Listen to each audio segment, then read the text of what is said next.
I was told to go no further.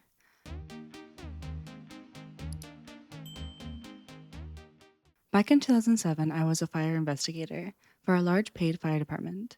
We had a 4-alarm fire at a building of 6 large buildings that were built in the early 1900s, with each being 7 to 9 stories tall.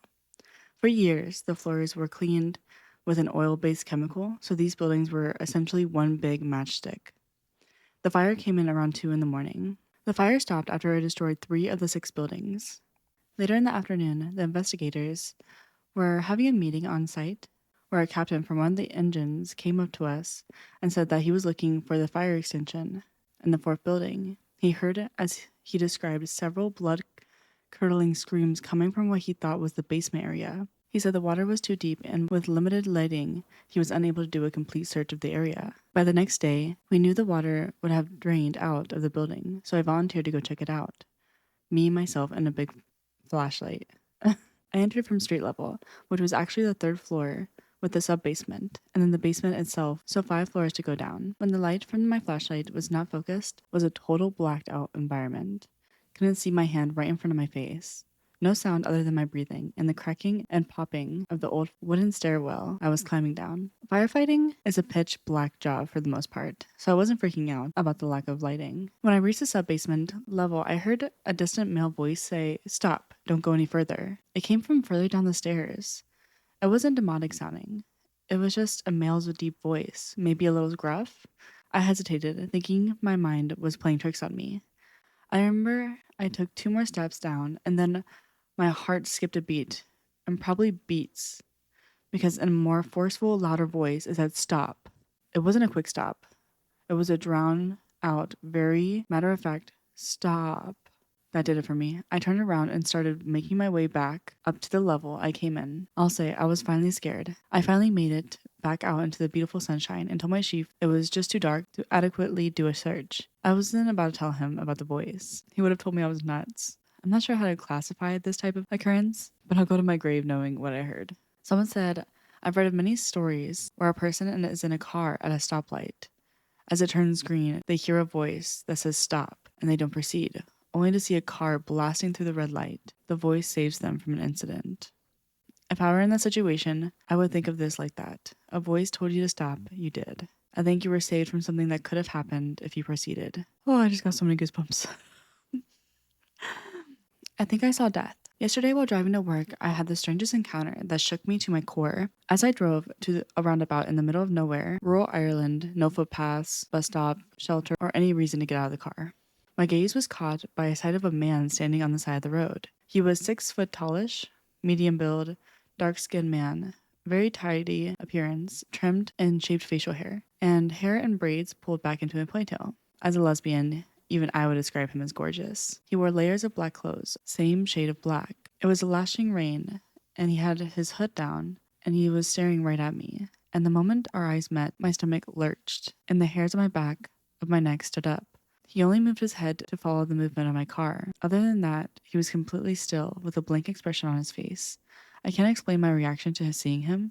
It was pure fear, for no apparent reason. He was no immediate danger to me. He was simply standing there. But when I saw him, it just felt so sick to my stomach, like I had seen something I shouldn't have, and I have no idea why. I'm starting to think that maybe I saw death. I've never viewed death himself as something to be feared, only as a friend who arrives when your time is up and helps you leave. I think I was scared because I knew my time wasn't up. So what was he there for? Someone said, dude, that gave me actual chills reading it. The way you described him just standing there perfectly still and pouring rain while tracking your car with his head movement sounds absolutely terrifying. I had something similar vaguely happen to me a few years back, driving through this dead stretch of highway in Nevada at like 3 a.m. Saw this woman in a white dress just standing in the middle of nowhere, and when I slowed down to see if she needed help, she turned and looked right at me with an expression that made my blood freeze. Didn't stop, obviously, but it messed with me for weeks after. The fact that you felt that fear reaction, even though logically there was no threat, makes it so much more unsettling. Our instincts pick up on things our conscious mind cannot process, and when every fiber of our being is screaming danger like that, you should definitely listen. Maybe it was death, maybe it was something else entirely, but either way, sounds like you encountered something that was definitely wasn't meant for human eyes. Oh. I think she was a witch.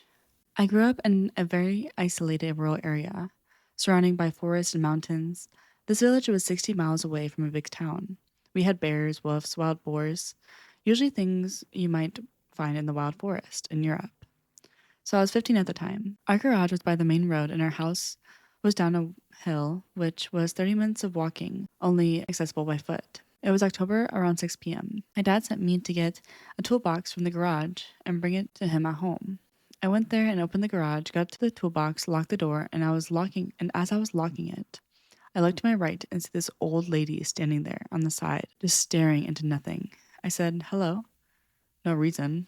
I was a bit creeped out because I never saw this lady before, and in a village in a small town, you know everyone. She was all dressed in black, had a walking stick that was made of wood and crooked. She just started walking towards the forest. It was getting dark at this point. It was almost 7 p.m. I started following her behind. I was curious, and I was just a kid. Dumb kid, to be honest. Now I would never follow an old lady into the forest.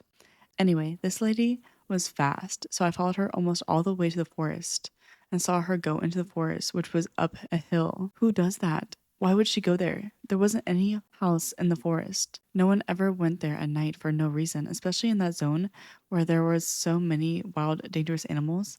And why did I follow her? At the time, it felt like I was in a trance or something. What do you guys think? Was it a witch? Someone said when he said staring into nothingness, I immediately thought ghost. Ghosts usually have a blank stare. It could have also been a ghost witch, for all we know. Someone said, I'm a witch. We usually don't go around trying to lure people away from home for devious plans. I do not think the lady you met was a witch. Maybe it's a ghost or a random mentally disabled lady who walked too far from home. So someone asked where in Europe you are. And the original poster said, at the time I was living in Romania. And she used a photo. She said, drew a black line of the path she took. That's the entrance of the forest. Now imagine that when it's getting dark. There is nothing on the other side of the forest but wilderness. My house is down there on the right, and the main road is right here where the photo is taken. Just one main road. It's so beautiful there. I heard strange noises around 5 a.m. Any idea what it could be? I woke up at about 5:18.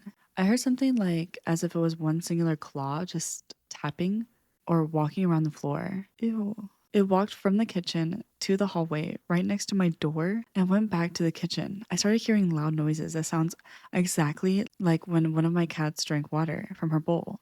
So I just thought my dad let her in. But for context, our cats have a room in the basement where we put them at night so they don't wake us up. But then I heard something that made me freeze, a loud, wet chewing noise, almost as if an animal, maybe the size of a fox, was ripping apart raw, chewy flesh. The day before, my dad was cutting moose meat for a stew and gave the most chewy and fat parts to the cat. So since moose is hard to chew, I thought a cat had taken some leftover meat, dragged it to the hallway and ate it there, but it lasted way too long and was way too loud. It lasted until 6:33. And when my mom came to my room to wake me up, I asked her if she also heard those noises. She said no, and said that both the cats were in the basement, which really creeped me out. I asked Dad, and he said, well, that's strange. And the day before, I heard like scratching noises, but I don't know where it's coming from. Any ideas? Someone said maybe it's a possum or a raccoon or a homeless person. I know this sounds crazy, but it happens to a lot of people. Many blessings, stay safe. The Boy in the Bush. My story goes back to 1985 when I was 17, living the life of a hippie. Yeah, I lived on a hippie commune for 2 years while trying to sort my life out.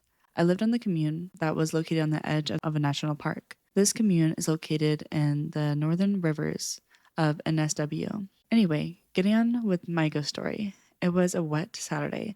3 of us, Darren, Dave, and me. We were so bored and decided to take a walk in the bush just for the heck of it. It was great. We yahooed, sang, whistled.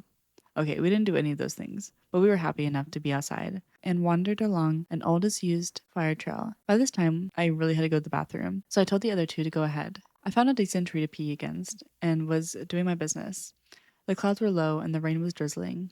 I just stood there, feeling good, when out of the thin mist appeared this kid, aged, I reckoned, 12. He was dressed rather oddly, wearing a collarless shirt, shorts that were held up by braces, and bare feet. His hair was short. In fact, it looked like as if his mom shaved a bowl on his head and trimmed around the rim. His face was pale. He stood there for a few seconds before turning around and walked back into the bush.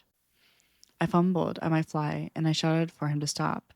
Darren and Dave came running, thinking I was bit by a snake or even worse, attacked by jumping ants. I stood looking around and told the lads what I saw.